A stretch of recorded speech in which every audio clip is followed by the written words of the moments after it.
I don't know how much is picked up by that, but it's on. Yeah.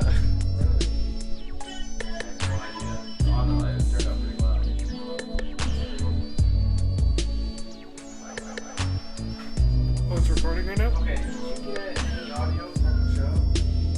Nope. Is it recording yet? Yeah. Did you upload the video yet? I uploaded 3 songs. I want to separate them all. Can you show me? Yeah, they're on YouTube. Okay. At the dawn of time, I had one desire above all, to understand the patterns. I wanted to know how they worked exactly. Mechanically, what did they do? How do they operate? What equation by which is decided the machine's outputs? Childhood curiosity would plague me my entire life, and even now it is not let up. It drives me more than feelings of love or fear. It is unquenchable. It has cost me most of my relationships and many of my homes.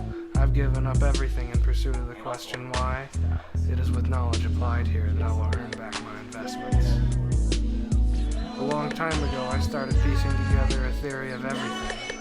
I desired to know how it was all related, how it interacted. I also took up an interest in poetry.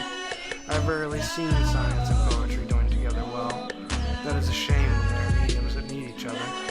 I began mixing them together as science fiction because it was the most fun to write, and I, as a fledgling writer, needed to focus my efforts. I have given up my hobbies to spend more time creating this repertoire. It has become my most enjoyable activity, crafting these worlds, all while trying to keep the science, when it does come up, accurate enough to suspend disbelief, even for the most educated. It was for many years that I put my ideas on hold. These childish, or at least optimistic, goals of combining poetry with science did not much impress anyone but myself. They were somehow less inspired when compared against the goals of what the other kids had. As my priorities shifted, I lived an artist's life, hustling to keep eating I saw socially acceptable accomplishments. For a long time, I gave up my youthful rebellion, becoming a dyslexic author. I spent my time attempting to find stability in the world of chaos from which I came. Stability I have only recently found in the pursuit of doing what I love. Crafting the Industrionomicon started so long ago. More than a cryptic joke, more than a horror story reference or plot device. It is what I always planned to do with this journal. I planned to understand the mechanics of the language, the universe well enough that I could do what Seinfeld did to TV. I did not want a story to follow, just events that sustain interest while revealing universal truths. Nothing but the things that keep you interested.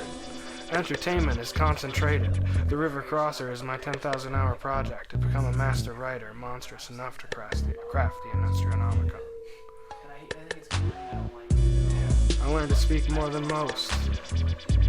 Speak much more quickly than most, that is. Obviously still not well. By 9 months I was able to form complete sentences and express desires.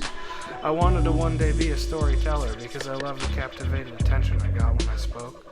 I like even more the idea of captivating villains with my words. I do not think that learning to speak so early is typical of dyslexics, but I had a very difficult time learning to read and write because of it. I knew the rules, the grammar, the phonetics and spelling, but I was disconnected from the semantics of the symbols. P, Q, B, D are all too similar to me, as are S, 5, L, and J. The difference is in their orientation only. Then why does orientation matter really? If you imagine these objects as three-dimensional, what is the difference between them exactly? No one had any adequate explanation for me as a child. They simply told me I was wrong for thinking this way or dumb. But never once did they want to acknowledge the reality that those things could be the same, just oriented differently. And the purpose of that name was to describe that orientation. My questioning made it clear that they did not know why they did the things they did, they simply obeyed.